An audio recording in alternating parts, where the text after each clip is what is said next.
Hi guys, good morning and welcome to Moneycontrol. I'm Karunya Rao, and today we'll talk about what the markets are likely to shape up, how they will look in December 2022 and going into 2023, how things are likely to pan out. Well, first up, here's an interesting data point that my colleague had reported yesterday on in one of his pieces on the market. If we look at the data for the last 22 years for December, it shows that Nifty delivered positive returns for investors on 16 occasions, which is more than 70% of the time.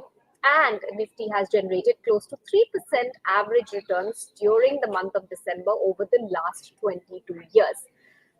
What happens in December 2022? Well, that is the big question. And to address that, let me invite my colleague Gaurav Sharma on board, who's filed this very interesting piece and has done some crystal ball gazing with the help of some analysts and street participants. Gaurav, thank you so much for chatting with us today. Thank you, Karunya. Thank you, Karunya, for having me. So I want to understand November, of course, as we all have seen, very strong month for the equity markets, especially for both Nifty and Sensex, which hit a fresh high despite all the volatility, despite all the macros uncertainty, fears of recession, Russia-Ukraine crisis. So all of it has been shrugged off. Both of our benchmark indices made fresh highs. Talk to us about what could happen now in the last month of this year, December 2022. So, Karunya, December is basically a 5 week series, and historically, a 5 week series is witness to some amount of volatility in the first 2 weeks. But this 5 week series is slightly different because it started on a very heavy note with 82% rollover in Nifty and FII long position in excess of 77%. And whenever FIIs have started with a long position in excess of 70%, Nifty has ended in a green. So the Okay. probability of again Nifty generating significant returns for investors is high. Okay. All right. Let's also understand what the macro picture is looking like for us. Um, Yesterday, we saw the GDP numbers come out, fiscal deficit data, core numbers as well. So, talk to us about what kind of macros are we working with, and does it point to future stability as well? Yes, of course. The biggest macro that has turned in favor of equity markets is inflation. Hmm. Inflation has declined for continuous 4 months in the US, and as we see, the US Fed Chair Jerome Powell also indicated yesterday that they are willing to go slow on the interest rate hikes starting next month. So that is a big positive for global markets, and basis that the US bond yields. Which were prevailing at 4.34% peaks till some time ago, have traced down to close to 3.5%. So that the decline in bond yields is is a big positive for global equity markets, as FIs tend to pull out the money from the bond markets and put it into the equity markets. Another positive factor for Indian market especially is that domestic institution flows are pretty strong. They have sustained for so long, and uh, they're likely to continue because in the end of the month they have to declare their NAVs, for which Yeah. they have to declare their assets under management, for which they need to strictly keep tighten their NAVs.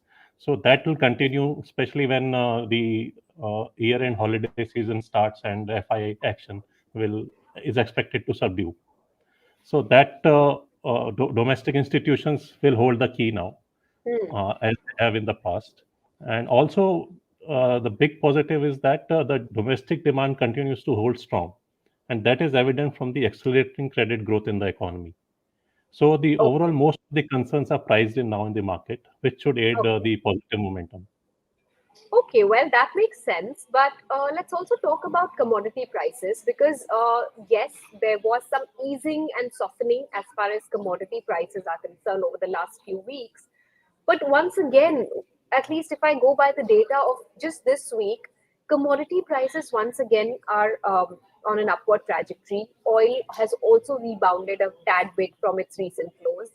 Um, the RBI meeting is of course due in in less than a week, and we are still behind schedule as far as our rate hike regime is concerned. So could these factors once again mean some kind of jitteriness or volatility, at least in the next couple of weeks? Do you foresee that at all? Uh, as far as RBI going for interest rates hike is concerned, I think it will follow the Fed trajectory. Hmm. And rather than going for a 50 basis points hike, it will go for a 25 to 35 basis points hike. So Okay. that will play in favor and should overshadow the upward movement we are seeing in the commodity prices. Okay. All right. Makes sense.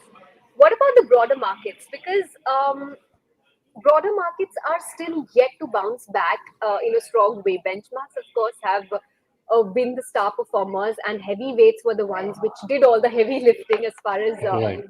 the current rally is concerned. So, how soon before we see the broader markets, mid and small caps, also regaining their momentum? So yeah, as you rightly said, it was because of the large caps that witnessed the rally, and with 19,000 in well within this site, I think it will not be long before the broader markets will join the rally and scale their new hikes. As of now, they are trading below their 52 weeks or all-time highs.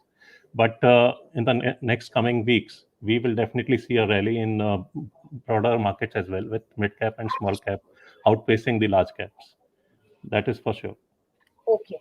So, what will be the big triggers here for the market in terms of just domestic triggers and earnings based triggers? What are the packs, the baskets of the market that the street will be watching out for?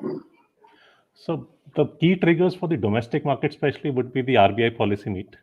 Right. Uh, Everyone is keeping an eye on that, and how the inflation trajectory pans out for India as well. Uh, Apart from that, we cannot isolate domestic market from the international market as well. So FOMC meeting, which will be held on December 14th.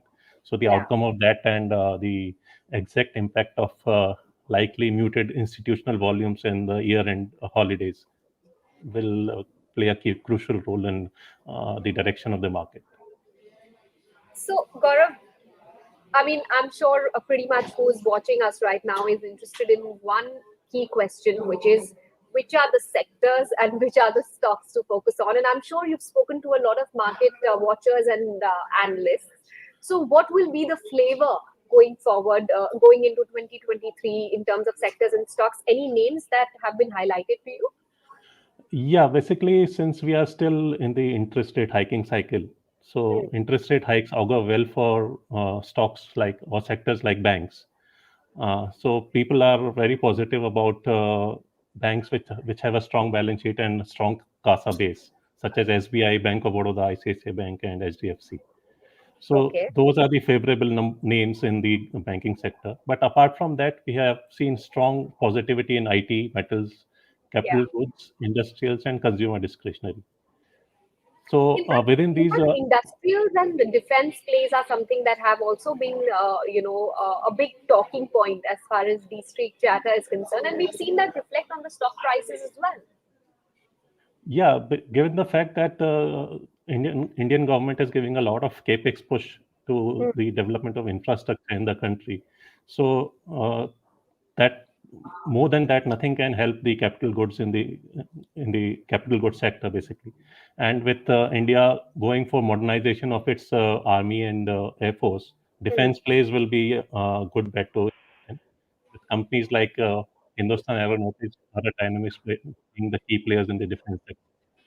While in the capital goods sector, we are positive on Cummins India, Siemens, Garden Reach Shipbuilders, and Bolton Consumers. Okay, all right. Were there any no goes or any avoids as well that you were picking up on from host of experts you spoke to? So, depending, like as we see the GDP numbers and the latest unemployment data in Hmm. India, so the sectors that can face some amount of headwinds would be FMCG, consumer durables, and autos, because as the unemployment rate rises, these are the few sectors that face the impact early. So that is where we should avoid. We should be cautious about. Okay. All right, Gaurav. Thank you so much for joining us and for talking to us about what lies ahead for December 2022, how things are likely to shape up, the different stocks and sectors to watch. But one big question, is that will or will not the Nifty 50 touch 20K? Anything that investors and brokers and analysts are telling you about that? So that Nifty will definitely reach there, but I think it will not be in this month, the last month of 22. Maybe by next year we will definitely see that peak being shattered. Okay, well, we'll see as and when it happens. And of course, at Money Control, we'll get all the latest updates to our viewers as always. Gaurav, thank you so much for chatting with us and for Thank you, taking us Karunya. through the different nuances and aspects of the markets as they are playing out. With that, it's a wrap. Thank you guys for joining in.